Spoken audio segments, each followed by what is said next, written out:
You're listening to The Voluntary Life, where you can hear ideas for finding freedom in an unfree world. Visit thevoluntarylife.com to connect with the show and hear all past episodes. Here's your host, Jake. Welcome to a special Libertopia edition of The Voluntary Life and Becoming Who You Are. And Porc Therapy. Wait, we gotta make some kind of a mashup of the names, like Becoming the Voluntary Porc. What do you think of that? Yeah. I think Becoming the Voluntary Porc is pretty the Wait, best. no. Becoming the Voluntary Porc Who You Are. The Porc Life. The Porc Life, that's right. Cool. So, here we are in San Diego and having a great time and recording podcasts together. It's a wild Friday night. You don't know what was going on before this in our hotel room. We were recording another episode. Yeah, no, I'm having so much fun here, seriously. Like, I love Libertopia. Generally, I've been to a lot of Liberty festivals, and Libertopia, I might even say it's my favorite. There's just a lot of people here who are really resonate with the things that I'm interested in, so I really appreciate being around them, and it's a little bit smaller, a little more intimate, just a cool time all around. What do you think? Yeah, me too. I'm having a great time. I agree, and I also love the fact that this year's Libertopia, there's a lot more, I think, self-knowledge related stuff, yes, which is awesome. Yeah, absolutely. So we were talking about topics that would be relevant for all three of our podcasts. And incidentally, just to make sure that everyone has it, the three feeds or places where you can find them are thevoluntarylife.com for my podcast, BecomingWhoYouAre.net for mine, and porctherapy.com. It's porctherapy.com. Excellent. Now, I think there's a lot of crossover between the people who listen to our podcasts. So thinking about topics that would be relevant for all of us, we were going through them last night, and one, when it came up that everyone said, oh yeah, was the work ethic. And I thought that would be a really interesting thing to talk about. And I've been meaning to do a podcast about this because I have an ambivalent relationship with the work ethic. I've obviously sort of spent a lot of time working very, very hard on different projects in my life, both entrepreneurial projects and other things.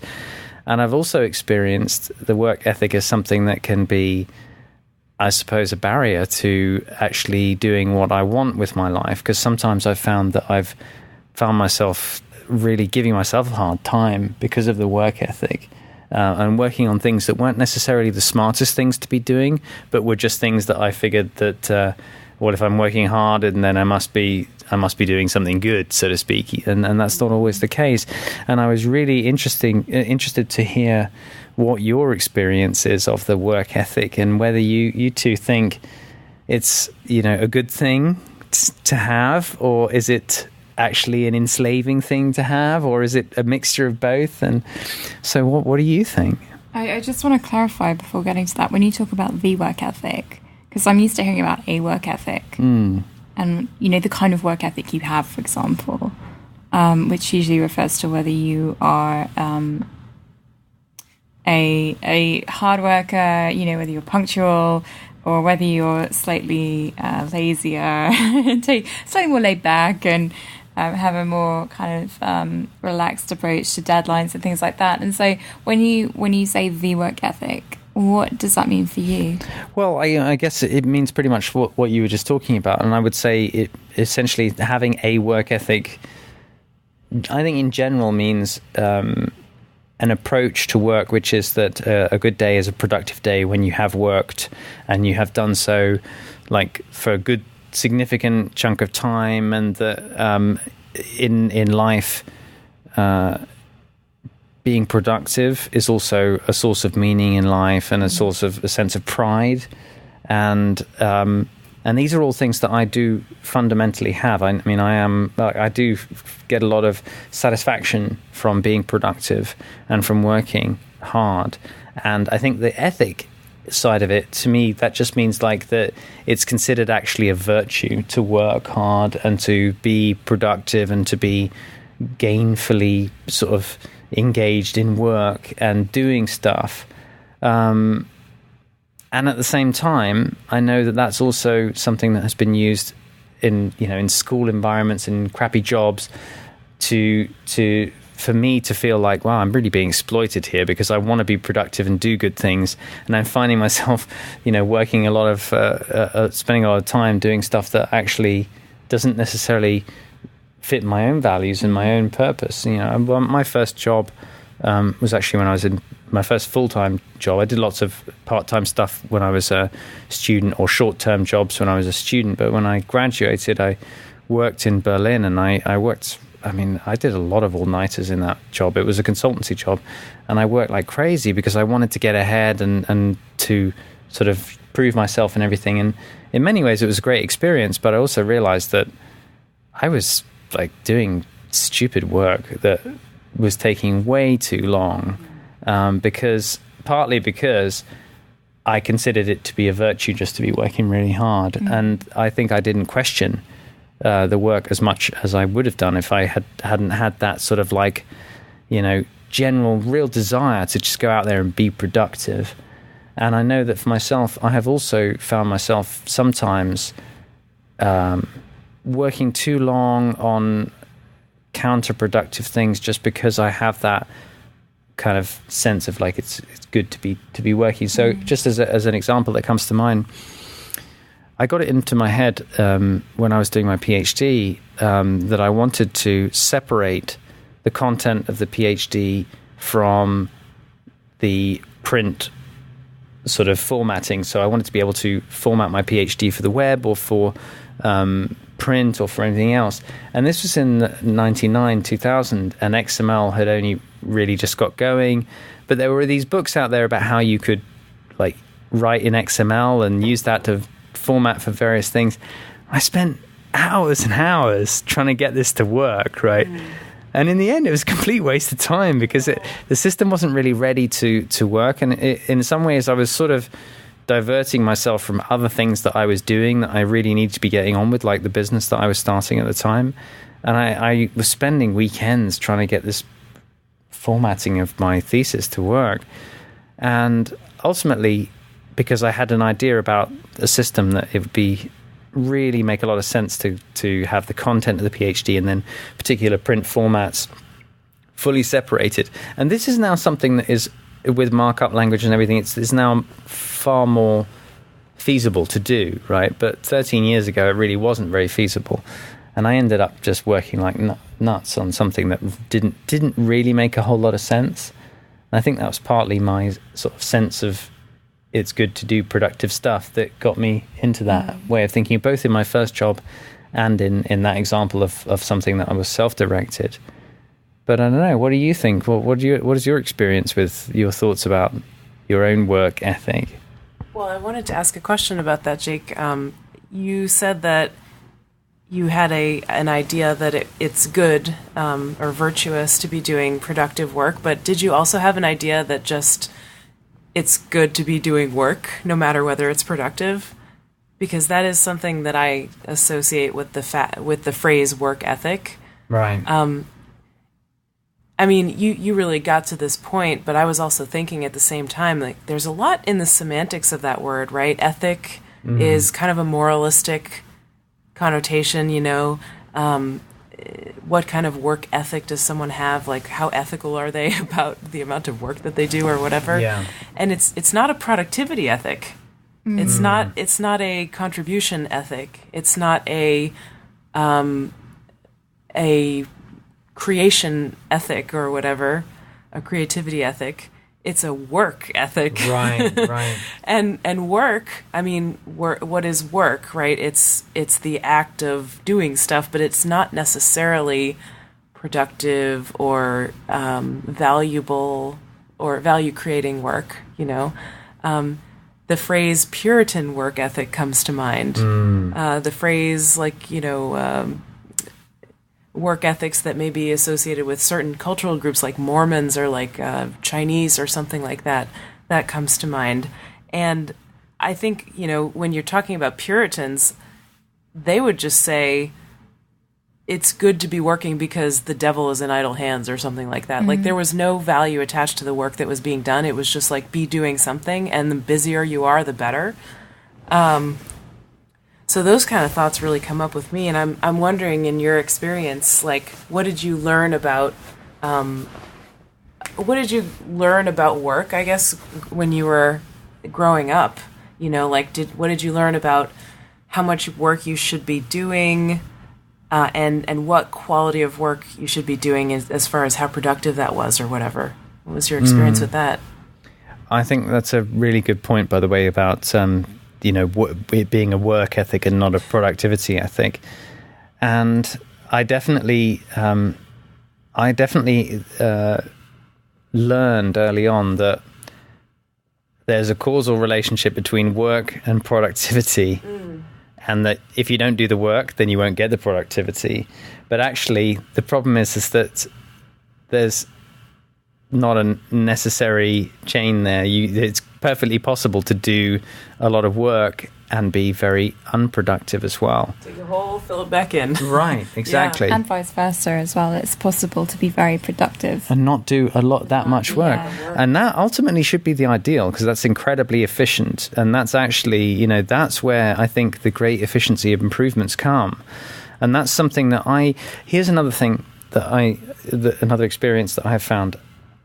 It's a brilliant thing to be able to step back and have a kind of studied laziness about your work, in the sense of saying, like, I really don't want to have to do this crap that I'm doing, this task that's repetitive. I'd really like to find a way to automate it or something like that, because when you do that, you actually increase the efficiency of your work. And this is where all of the real value is added, right? Is in creating, really efficient systems and effective ways of doing things with less effort. Right. So why do we call it laziness and not efficiency? I think there's a lot of value judgments laden in that description, in the way that we would describe something like that. There's nothing morally wrong about doing something more efficiently, but yeah, I think a lot of us grow up kind of learning that it's bad to be lazy, and the more work you're doing, the less you could be considered lazy. So it doesn't really matter how productive it is. It's just be doing something. Yeah, there's a focus on the action rather than the outcome. Yeah. Whereas in this instance, the outcome is what's important. And to come back to your question, I think the place that I most learned that really springs to mind for me is school. Yeah. Because school is all about completing work, right? I mean, unproductive work, and you don't. Right, exactly.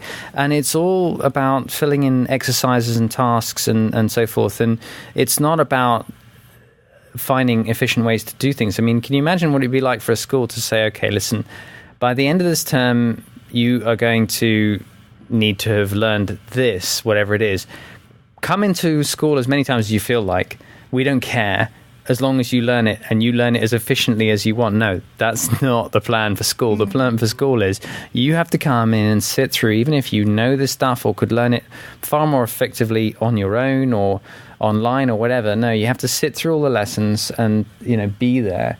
And that teaches a fundamental, and you are rewarded for work, by the way, of course. Yeah. You're rewarded for, filling in stuff. And to a certain degree, you're also rewarded for having achieved milestones or whatever. But fundamentally, there's a lot of real meaning laden in just the sort of the design of the school system, which is you come in, you take part, you fill in your worksheets and all that, and you're rewarded for being a quote good student. Worker. That also carries on in the job market as well, because unless you are a very high-level manager, the vast majority of jobs you're looking at will either pay you by the hour or pay you a fixed salary with fixed hours, in which case, it's not explicitly by the hour, but you're still getting paid by the hour. Right. And not getting paid based on what you do. Exactly. You're not getting paid based on the number of projects you complete, what value you bring to the company, etc., etc. You're getting paid for how many hours you actually show up and are physically present. And I mean, I know for me, when I was getting paid by the hour, my mindset was, how can I do as little work, like minimum, I never wanted to kind of scam my employers or anything like that. But I also I was focused on doing the minimum that I could reasonably do to get the job done. And that was the incentivization that you were given as well. Yeah, absolutely. And I mean, it was always really important to me to kind of like be a good employee and stuff. But if I was asked to do something and I finished it and I filled my job role, I certainly wouldn't, spend the remaining 15 minutes left out of the hour thinking, oh, what can I do now to provide value to the company? I'd be like, well, I've done my job. Now I'm going to kind of dust around a bit 15 minutes because I finished it early and I'm not getting paid for any more than that. Where does this idea come from that it's a virtue or it's good to be busy with work? I don't know, but I also really struggle with it. Like it's a really big thing for me, isn't it? Yeah. I struggle with it too. I mean, I've definitely been exposed to it a lot, and even I've been very aware during this conversation, even the way that we talk about work and productivity is kind of laden with these value judgments about it's good to be a hard worker. It doesn't matter if you're being productive, but it's good. Like it's in the language, it's in everything. Well, let me. Religion? I think maybe it does, but I wasn't brought up with religion, so it must be so embedded in the culture beyond that. Yeah, this is how religion harms people, even when they're not explicitly, part of that religion. It's just the ideas seep into culture. Well, yeah, that's true, but just to sort of put the other side of the argument, I wonder how you feel about this. There are also people who just really have difficulty getting out of bed and doing anything with their day, right? And there are people who really struggle with starting anything, with starting projects of their own, and that can be there's a real depression that comes with being in that sort of state of mind. And let me ask you both a question. Which would you prefer? Would you prefer to not be productive because you just couldn't get out of bed and couldn't get anything started, or would you prefer to be not productive because you're so busy doing lots of projects and you're kind of not necessarily working in the most efficient way?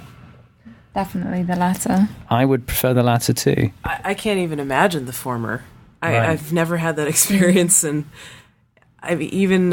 You've seen it though, right? I mean, I'm sure you can imagine from the people that you have seen who, I don't want to be in that situation, and I would certainly prefer to be just busy on stuff that at the end of the day I say to myself, well, I spent the whole day building that database and I could have just totally used something else instead that would have been a far more effective use of my time.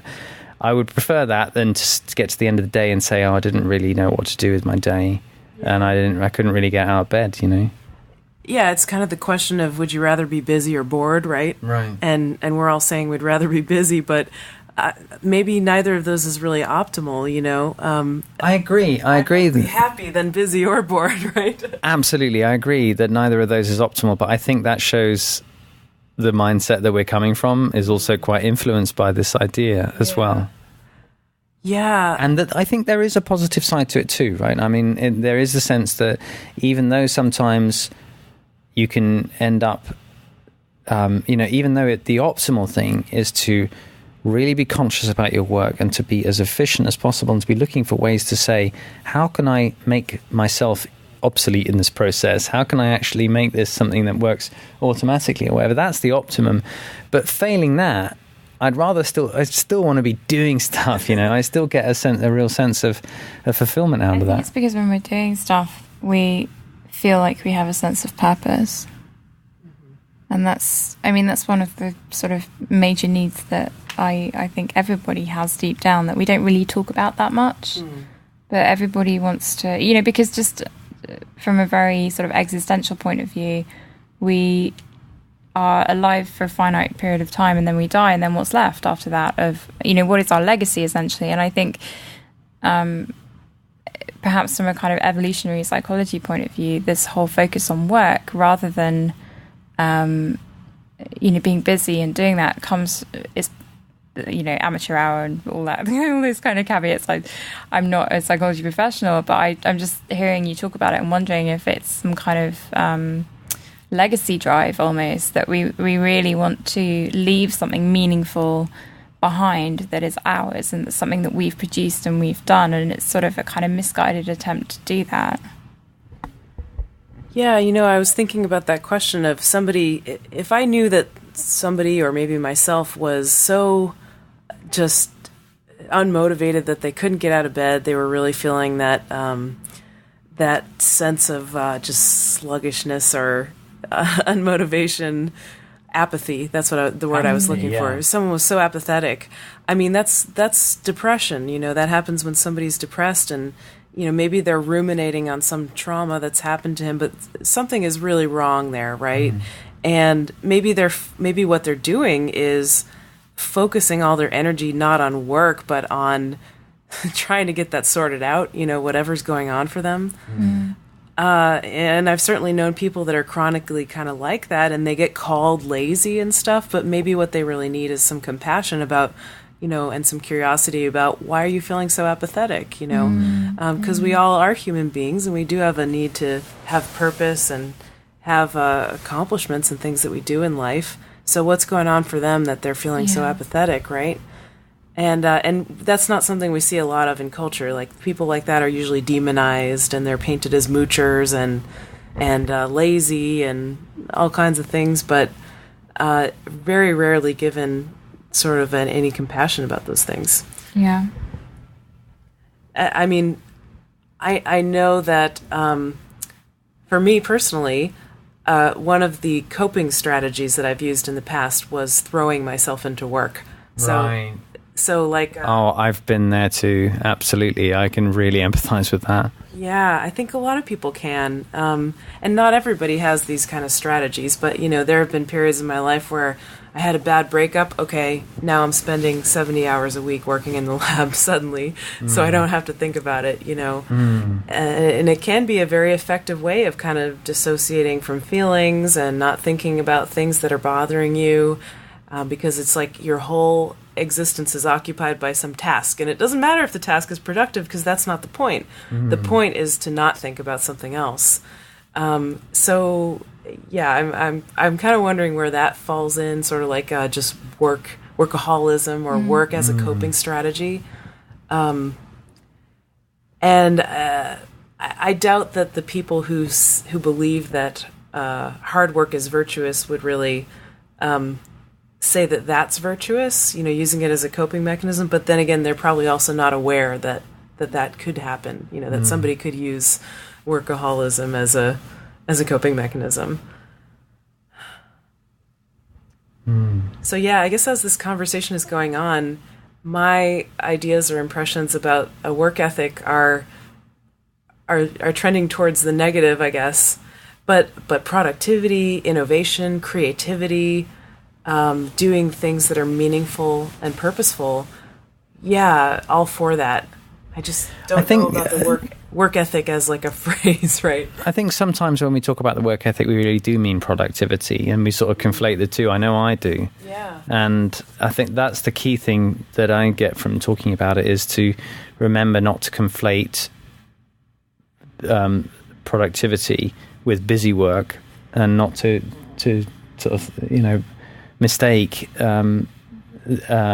busy work as something that really is serving me or is virtuous in any way. I think it is a virtue to really make the most of this amazing opportunity that we have being alive.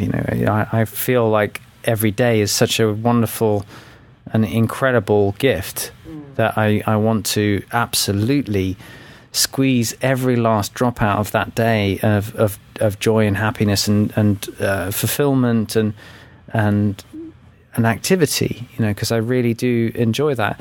But for me, that also means sometimes that, rather than engaging in busy work, I need to take the time to go out and just experience the environment outside and whatever, to actually live, which may not involve doing work, so to speak. So, yeah. If Hannah has any thoughts to jump in, okay.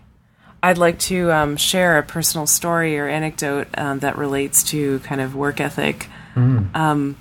I've always been what I guess I consider a highly motivated person, and I've always been really into giving things my all, and almost struggled with some perfectionism over most of my life, and just, I guess, had a, quote, really strong work ethic, or a really good work ethic. But it wasn't always good. Like, it didn't always serve me well. You know, I've used it as a coping strategy and become really stressed out at certain points in my life. And I guess I went through a process when I was in grad school. I was going to become a physician, which is one of the most overworked professions that you'll ever encounter. And as I was heading towards that, I got onto a path of sort of greater self-awareness and self-knowledge, and became interested in pursuing that stuff. And I just became less and less interested in working myself to the bone, you know, and I actually started to really dread that. And I ended up quitting medical school because of that. I didn't want to do that work, you know. Yeah. And, I mean, I guess my view of hard work has really changed. I definitely internalized that message of it's really good to be working hard, and the harder you work, the better it is. And you can't work too hard.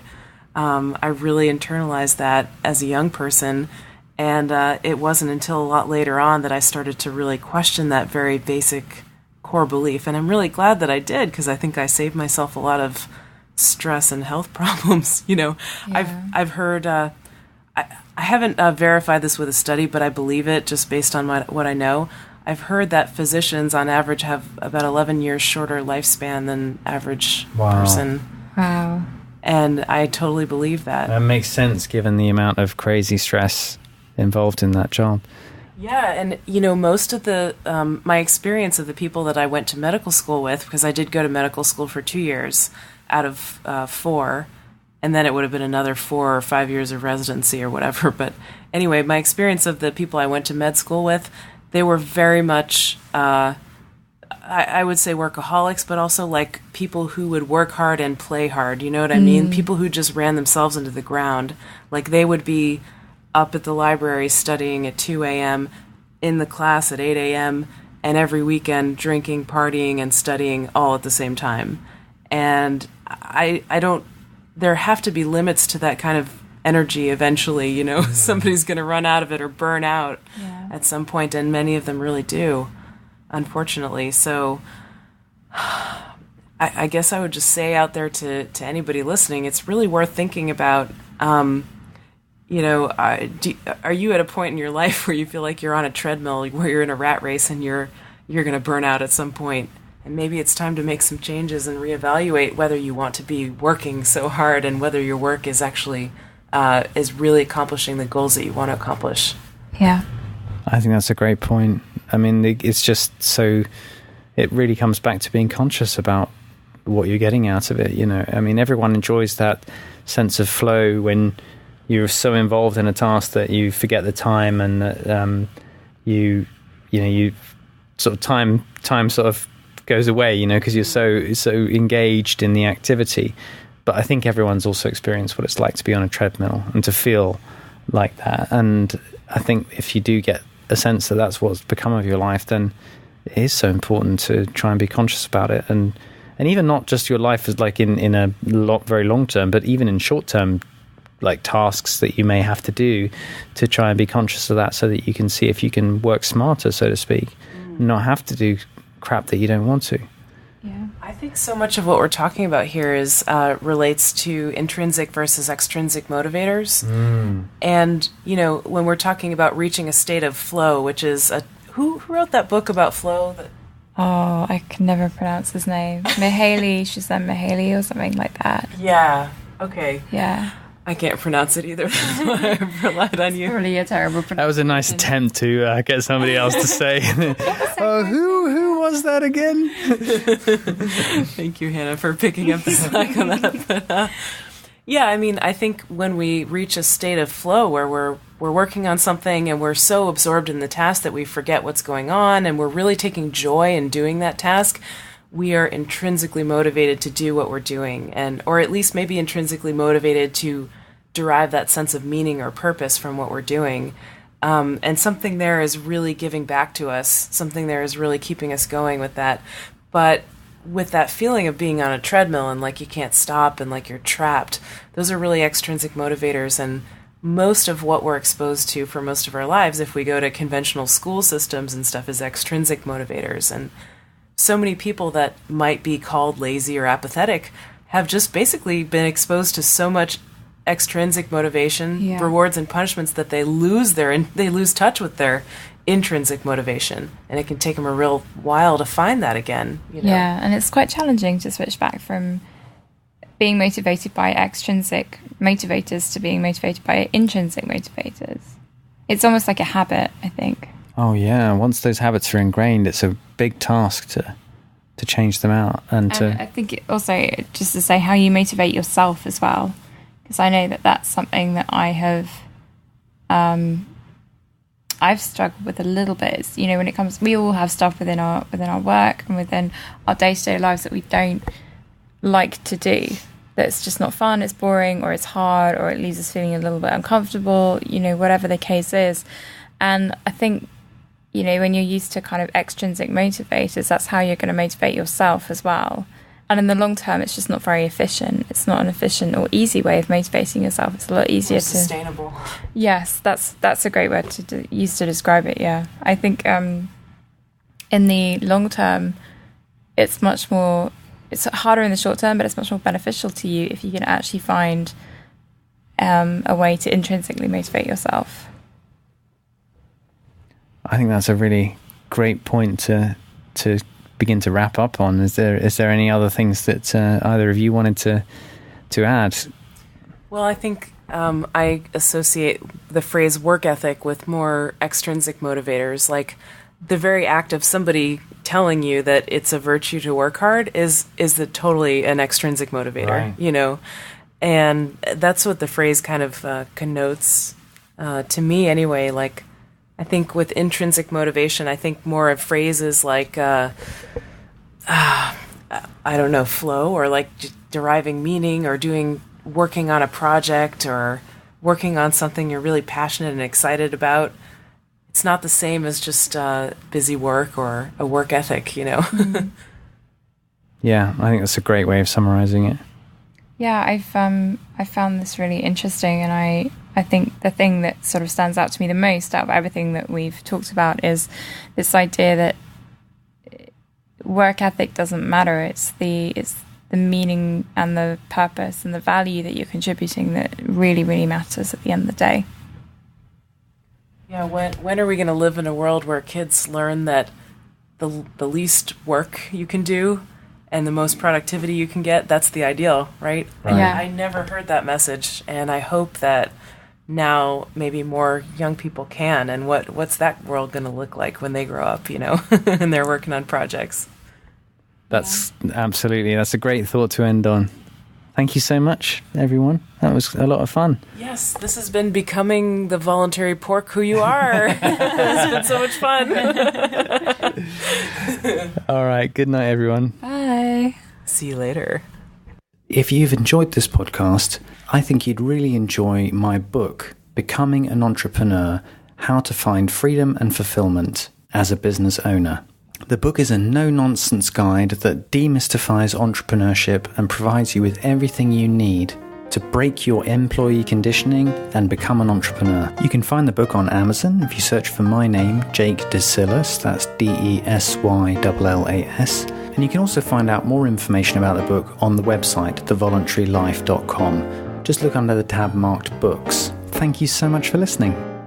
Thank you for listening to The Voluntary Life. If you have feedback about the show, please email jake@thevoluntarylife.com. If you enjoyed this program, please share the podcast with your friends or click the donate button on thevoluntarylife.com.